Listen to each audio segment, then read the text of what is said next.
Hi friends, it's me, Yasha. Today we're going to be talking about virtual interviews and what you need to be doing to prepare for them. I know this is a very nerve-wracking time for everybody that's going into the match this year.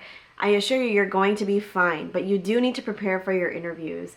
I always like to remind students that you never know how competitive this specific year is going to be. You can't base it off of last year, you can't base it off of 5 years ago, you just don't know. So it's better if you go in completely prepared.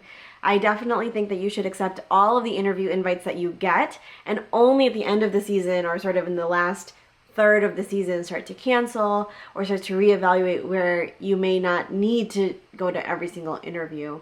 I also think that you need to remember that radiology isn't the least competitive specialty, so you don't know how far down you're going to go on the list.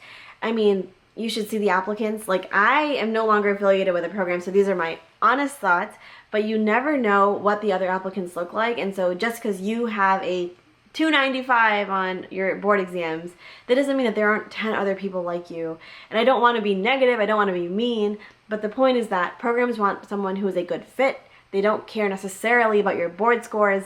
Once you have gotten an interview, it's all about who you are and if you're a good fit. It's no longer about your board scores or about how amazing your letters are. That stuff will help you get an interview, but at the end of the day, it's who you come off as in your interview that's going to make them either want to work with you or not want to work with you. So these are my tips on making them want to work with you, and you have to really prepare for your interviews. Don't take it lightly. Yes, radiology interviews are chill, they're more laid back, they're more casual, we're not going to grill you on stuff, but at the end of the day, this is your future. You know, if you want to be a radiologist, then it's in your best interest to perform well. So let's get into it. So the way that I sort of think about it is like, what if you were on the other side of the interview? Who do you want to be talking to? I see every year the same complaints from medical students, right?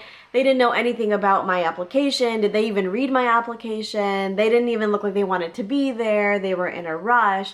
Well, all of these things sort of can be flipped on their head, and they matter for you too. So if you're upset that your interviewer didn't review your application thoroughly, that's the same as you not reviewing all of the website material. You know what I mean? That's the program giving you information, and so you should take the time to review everything that you can on the website. I encourage you to go to all of the pre-interview events, because that's really where you're going to do your homework about every single program. And it's just as important for the number 1 program as it is for the number 50 program. In fact, I would say it's even more important for the number 50 program, because that's really where you might have a higher impact, right? That's where you can show that, no, I really want to come to your program, and they may not hear that from every single person. So it could make an even bigger impact at these smaller, more community type programs. So do your homework, really research, look enthusiastic, be enthusiastic, and say like, I really love that you rotate at so-and-so hospital. Can you tell me a little bit more about that experience? Or how did COVID affect your away rotate? You really want to sound like you have researched the website, researched everything possible, their social media, and gone to their pre-interview events that are on Zoom, and just put your best foot forward. Because just like we don't like when someone doesn't read anything about us, they're not going to like that you didn't do your homework about them. So it sort of goes both ways.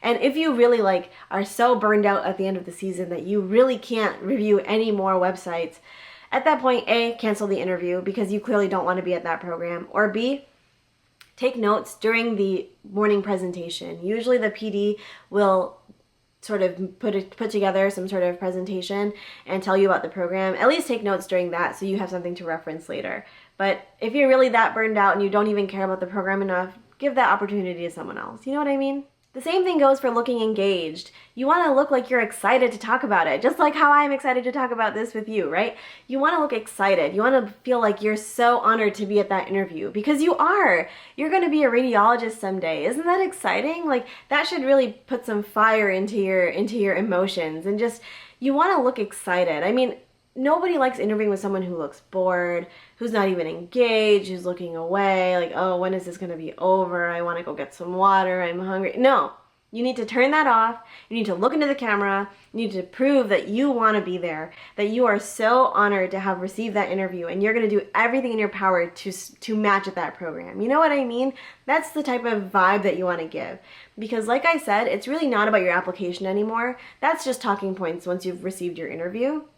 It's really about who you are. Do you want to be someone that's in the reading room with the other residents for like an entire day? Do they want to talk to you? Are you going to bring a nice positive energy into the reading room, or are you going to be sort of dull? Like, oh, is it Friday yet? I'm ready to go home. I can't wait to go out. That's the type of energy, that's the type of thinking that you need to think about when you are preparing for your interviews. And yes, it's hard, okay? It's not easy. I did it for fellowship interviews. I went on probably too many fellowship interviews. It's not easy to maintain that level of excitement for so many hours in a day, especially when the interviews are super long, but it's in your best interest. I mean, it's a short-term thing and you have to do it. And again, if you don't have the energy to do it, then please don't waste an interview spot, In that same vein, don't be distracted, meaning turn off all of the external noise. Turn off your phone notifications. Turn off the little notifications that show up in your computer, because yes, we can see when you start looking over here and you're not paying attention to the interview anymore. You know what I mean? Like, just be focused. Be focused on the interviewer, ask them good questions, nod your head, smile, and turn off all the external distractions. Of course, interviewers are understanding if your child comes in screaming and crying. Everyone's human at the end of the day, But the things that can be prevented, turn everything else off. Don't have another person watching a TV in the room next door if you can avoid it. Maybe find a different place in the library that you could go, things like that. Just turn off all the distractions, because it's clear when you are distracted. It really is. Similarly, don't text in the little text chat, you guys.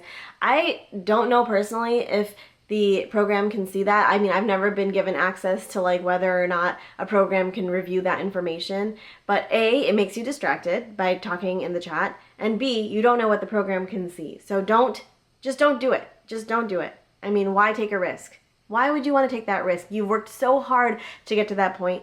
Don't text in the chat. You might accidentally chat the wrong person. You might accidentally send it to everybody. Just don't do that. You need to be prepared for your interview. So what does that mean?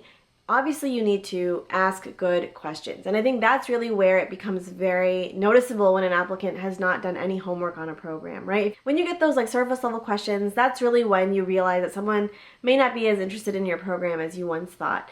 So you do really want to dig deeper and try to find interesting questions. And there are some questions that are really good across multiple different programs that may not necessarily have anything to do with the program itself. Like, for example, oh, do the residents generally get along? What are some examples of things that you have done together? I saw that you guys went rowing. Is that something that happens every year? Things that show that you have a genuine interest in that program and something specific, not necessarily just oh, do you guys do resident socials? That's, where do you, what do you do? I don't know, it just seems like if you have a specific question, it seems much more personal, and it seems like you actually care about the program. So try to jot down little things that you feel like maybe would be personal. I remember in our residency program, in our residency slideshow, at some point we had a picture of all of our co-residents with their dogs. So that could be something that you remember. Write down something just really specific, and that might make the resident that you're interviewing with or the attendings more excited that, oh my god, you actually you noticed that, oh, you noticed that, that's really cool. Yeah, we all have dogs, we get together at the park and whatever. So that could spark some interest in your interviewer too.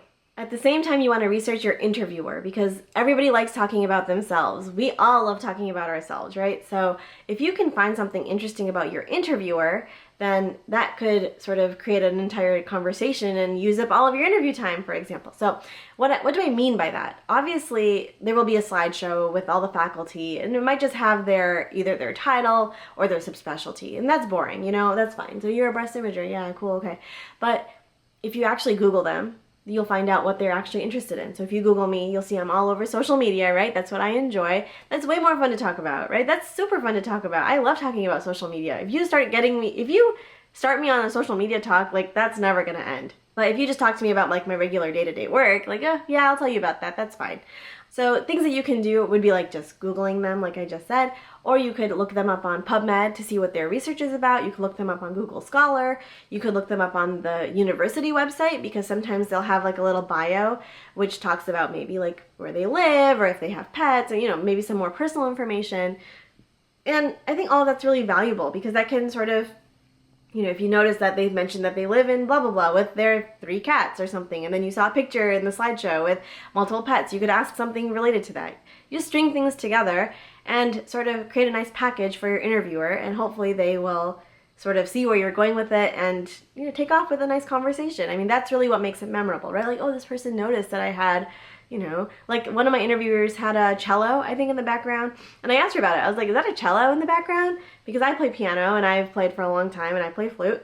And that started us on a conversation about that. And she was like, oh, everyone thinks it's a violin. And we just like randomly started talking about music. So be observant, do research on your interviewers, and ask really good questions, because that makes a big impact. Obviously, this has been stated 100 times. In fact, I'm sure all of these things have been stated 100 times. But be prepared to answer anything on your application. Now, I know that the applications now are a lot shorter, so that should make your life a little bit easier. But if you do have publications from like 10 years ago, 5 years ago, that you have added to your application, make sure that you at least review the abstract before you have your interview day, because sometimes research, especially research-heavy interviewers, people that are involved with that type of stuff, might find it very interesting. And if it was a long time ago, you don't always remember all of the details. In fact, I would have to go back and review like some of the results, because I don't really, like, I know sort of what we talked about, but I don't always remember the exact details. So that helps, just going back, reviewing the abstract. And what I ended up doing was creating like a cheat sheet for myself that I had with all of the stuff on my application and sort of like a few talking points about it. And I just kept that with me. I would review it before every interview so that I would have like everything at the front of my mind, rather than sort of thinking about like, oh, I need to Google this again. Just have it all copy pasted in some sort of Google document or print it out even, so that you have a quick reference refresher before you start your interview day. And then of course there are things that you may want to address that are not in your application. So what was it for me? I'm trying to remember. I don't remember exactly what it was for me. I can't remember what it was for me, but there are oftentimes a lot of things that you want to address in your interview day that may not be in your application. So whether it's you had some certain struggle during medical school, whether you are very into a certain sport or something and the extent of which is not in your application, or you have a certain interest in your future, or you have a certain specialty interest.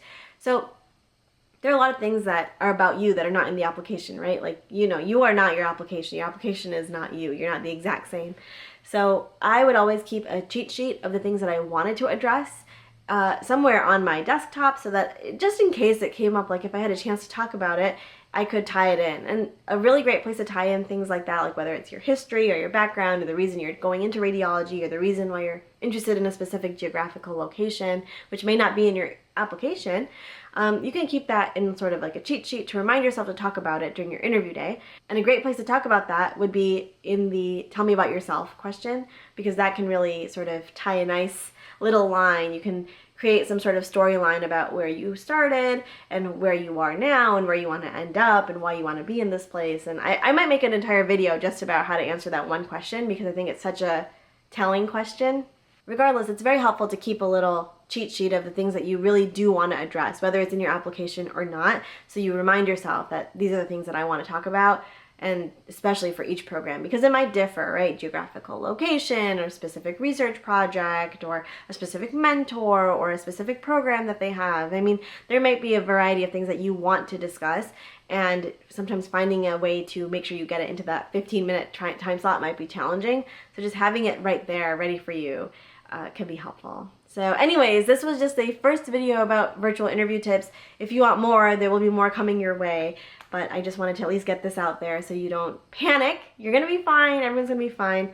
But be prepared, have a backup plan. If your tech goes out, if your camera goes out, if your internet goes out, make sure you have backup plans. I mean, this should all go without saying, but if it doesn't go without saying, now you've heard it. And yeah, I will see you all in my next video. Bye.